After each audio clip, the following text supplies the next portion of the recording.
Hi friends, मुक्तल Joshi या व्हिडिओमध्ये आपण आज म्हणजेच 26 एप्रिल 2026 रोजी मुंबई उच्च न्यायालयामधील शिपाईचा पेपर 3 ते 3:30 या वेळेमध्ये झाला. म्हणजे पहिल्या शिफ्टमध्ये. तर त्या पेपरच्या 30च्या 30 प्रश्नांची उत्तरं स्पष्टीकरणासह या व्हिडिओमध्ये पाहणार आहोत. आणि मला सांगायला अतिशय आनंद वाटत आहे. आनंद वाटत आहे की माझं जे न्यायालय भरती ई बुक आहे आणि हायकोर्ट पिऊन टेस्ट आहे त्याच्यामधले 30 पैकी 27 प्रश्न जशास तसे आलेले आहेत. माझ्यासाठी ही अभिमानाची गोष्ट आहे. तर व्हिडिओ शेवटपर्यंत पहा. या व्हिडिओला सर्वांनी लाईक करा, शेअर करा आणि विठ्ठल जोशी जे आपलं यूट्यूब चॅनल आहे ते सबस्क्राईब करा. तर आपलं हे जे न्यायालय भरती ई बुक आहे ना, याच्यामधले 30 पैकी 27 प्रश्न आलेत. आणि तुम्हाला घ्यायचं असेल तर प्ले स्टोअरवरून विठ्ठल जोशी ॲप डाउनलोड करा आणि न्यायालय भरती ई बुक विकत घ्या. तर या ठिकाणी पहा, मुंबई उच्च न्यायालय शिपाई हमाल फरास पदासाठीचा पेपर. तर पहिला प्रश्न आहे पहा, भारतीय राज्यघटना केव्हा अंमलात आली? तर भारतीय राज्यघटना कधी अंमलात आलेली आहे? 26 जानेवारी 1950 या दिवशी भारतीय राज्यघटना लागू झाली किंवा अंमलात आली. आणि स्वीकारली कधी? तर 26 नोव्हेंबर 1949ला. सर्वोच्च न्यायालयातील न्यायाधीशांचे निवृत्तीचे वय किती वर्षे असते? तर सर्वोच्च न्यायालयातील न्यायाधीशांचे निवृत्तीचे वय हे 65 वर्षे असते. आणि उच्च न्यायालयातील न्यायाधीशांचे निवृत्तीचं वय 62 असतं.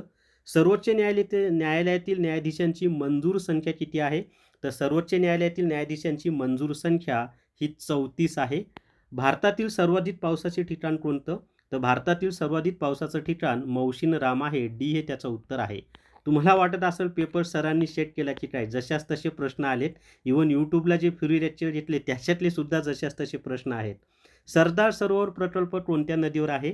तर सरदार सरोवर प्रकल्प नर्मदा नदीवर आहे आणि गुजरात या राज्यामध्ये आहे. नर्मदा नदीमध्ये जे सरदार सरोवर आहे त्या ठिकाणी आपले जे भारताचे पहिले गृहमंत्री आहेत सरदार वल्लभभाई पटेल यांचा पुतळा आहे. 182 मीटर उंची आहे आणि जगातील सर्वात उंच पुतळा. भारतातील क्षेत्रफळाच्या आणि हे 4 राज्यांसाठी याचा पाणी पुरवठा होतो बरं सरदार सरोवरामधून. गुजरात, राजस्थान, मध्य प्रदेश आणि महाराष्ट्र. भारतातील क्षेत्रफळाने सर्वात मोठे राज्य कोणते आहे? तर भारतातील क्षेत्रफळाच्या दृष्टीने सर्वात मोठं राज्य हे राजस्थान आहे. दुसरा क्रमांक मध्य प्रदेश, तिसरा क्रमांक महाराष्ट्र. IMP प्रश्न, कालच्याच याच्यातले प्रश्न आहेत. पंचमढी व चिखलदरा ही थंड हवेची ठिकाणे कोणत्या पर्वतावर आहेत? तर पंचमढी व चिखलदरा ही थंड हवेची ठिकाणे सातपुडा या पर्वत रांगेमध्ये आहेत. भारताची राष्ट्रभाषा कोणती आहे? तर भारताची राष्ट्रभाषा ही हिंदी आहे. तिहार जेल कोणत्या शहरात आहे? तर तिहार जेल हा दिल्ली या शहरामध्ये आहे. आगरतळा ही कोणत्या राज्याची राजधानी आहे? तर आगरतळा ही त्रिपुरा या राज्याची राजधानी आहे. हे त्याचं उत्तर आहे, त्रिपुरा. तुम्हाला मी सांगितलं होतं पहा, नॉर्थ ईस्टमधले जे 8 राज्य आहेत त्यांच्या राजधानी ठरवून ठेवा. झारखंडची राजधानी कोणती आहे? तर रांची ही झारखंडमधील राजधानी आहे. या सगळ्या राजधानी आपण घेतल्यात. सापुतारा हे थंड हवेचे ठिकाण असणारे राज्य कोणते? तर सापुतारा हे थंड हवेचं ठिकाण गुजरात या राज्यामध्ये आहे. शेलुरल जेल कुठे आहे? तर शेलुरल जेल पोर्ट ब्लेअर या ठिकाणी आहे. आणि स्वातंत्र्यवीर विनायक दामोदर सावरकर व त्यांचे बंधू यांना काळ्या पाण्याची शिक्षा ही शेलुरल जेल पोर्ट ब्लेअर या ठिकाणी देण्यात आली होती. इंदिरा गांधी आंतरराष्ट्रीय विमानतळ कोणत्या शहरात आहे? तर इंदिरा गांधी आंतरराष्ट्रीय विमानतळ हे दिल्ली या शहरात आहे. भारतातील सर्वोच्च पर्वत शिखर कोणतं आहे? तर भारतातील सर्वोच्च पर्वत शिखर हे K2 किंवा गॉर्डन ऑस्टिन आहे, जे की काराकोरम पर्वतरांगेमध्ये आहे आणि सध्या पाकव्याप्त काश्मीरमध्ये आहे. तसंच जम्मू काश्मीर हे केंद्रशासित प्रदेशात. जगातील सर्वाधिक कॉफी उत्पादन करणारा देश कोणता आहे? तर जगातील सर्वाधिक कॉफी उत्पादन करणारा देश हा ब्राझील आहे. बी हे त्याचं उत्तर आहे, ब्राझील. ऑस्ट्रेलियाची राजकीय राजधानी कोणती आहे? तर ऑस्ट्रेलियाची राजधानी ही कॅनबेरा आहे. डी हे त्याचं उत्तर आहे. बरेच जण सिडनी लिहिला असेल पण कॅनबेरा आहे. भारताचा पहिला अवकाशवीर कोण आहे? तर भारताचा पहिला अवकाशवीर हा राकेश शर्मा आहे. डी हे त्याचं उत्तर आहे, राकेश शर्मा. जगातील सर्वात लांब नदी कोणती आहे? तर जगातील सर्वात लांब नदी नाईल नदी आहे. इजिप्त देश किंवा सहारा वाळवंटातून किंवा आफ्रिका खंडातून वाहणारी नदी. भारत पाकिस्तान या देशांदरम्यान कोणती सीमारेषा आहे? तर भारत व पाकिस्तान यांच्या दरम्यान रॅडक्रिप सीमारेषा आहे. भारत आणि बांगलादेश दरम्यान सुद्धा रॅडक्रिप आहे. भारत आणि अफगाणिस्तानच्या दरम्यान ड्युरंड आहे. आणि भारत व चीनच्या दरम्यान मॅकमोहन रेषा आहे. वाळवंटातील जहाज असे कोणत्या प्राण्यास म्हटले जाते? तर वाळवंटातील जहाज असे उंट या प्राण्याला म्हटले जाते? त्याच्या पुढचा प्रश्न, व्हिडिओला सर्वांनी लाईक करा, हजार लाईक आले पाहिजे, कारण जशास तसे प्रश्न आलेत.